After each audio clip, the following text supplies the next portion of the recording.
Good afternoon. It is before 3:30 on July 1st, 2021. Baranana, I am going to give you a message early, and I'm going to keep it short and succinct. Apparently, I've already been transgenderized, and so in your universe, I'm already a male or a masculine, i.e., they took my image and or likeness, and they already gave it to a man, right? Which means I think you're supposed to be the woman. All right, fine.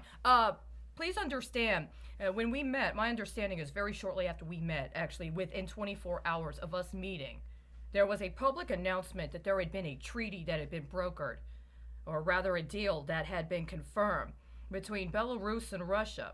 I'm not Russian. I'm not Belarusian.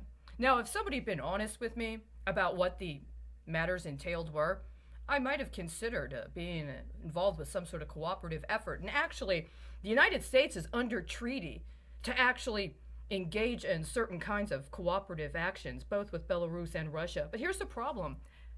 I believe what actually happened was the event I had gone to before I met you put some sort of illegal lien on something Ukrainian involving me and misrepresented that it was Russian when it was not. And the thing is, it wasn't even Russian. Was it? No, it was not.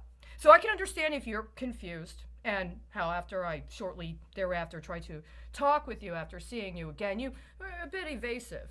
I can understand now. Things must have been going on. It makes sense. I've been there myself. But I also want to let you know that where you live, there is a cryptocurrency exchange in that courtyard. If you had any role in that, and or you and your colleagues thought you were going to entice me in so that you could aid and abet the proliferation of all of the crime that has occurred in connection with those activities, you need to be held personally responsible. But I've been operating under an understanding that you did not willingly or knowingly engage that was something somebody else did, thinking that they were going to be able to get away with it, and that they have been using your identity as an act of political reprisal, and they had every intention of following through with that. Now, if you agreed to do that to somebody else in their stead, I know who you are. I know where you are. And you deserve to be taken down. There's no presidential order, and there's no little pension scheme or insurance fund that's going to be able to protect you, because there are actually global implications. But if you are who I know and believe you are, then I support you, and I hope that this is resolved very, very quickly. I'm not going to try to translate. Apparently, the translators have engaged intentionally in some sort of effort to defraud as part of some crypto kickback I am not going to participate in.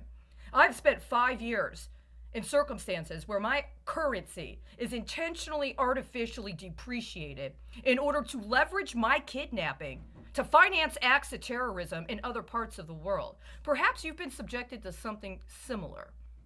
I will continue to do what I need to do. In the meantime, I will let you know. I have the recipe. I have a very important traditional recipe. Don't be afraid of the French connection. Our French connection's a little bit different. It starts with the fact that I was born in America, and at least so far as I know, that has not been disproven. And even if I wasn't born in America, I know where I stand, and I know where my French stands, and that's enough for me.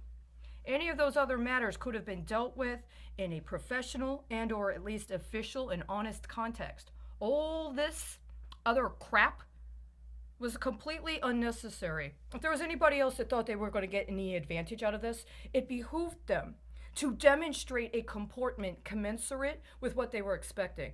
Because I know what they're going to get in the stead of actually doing that.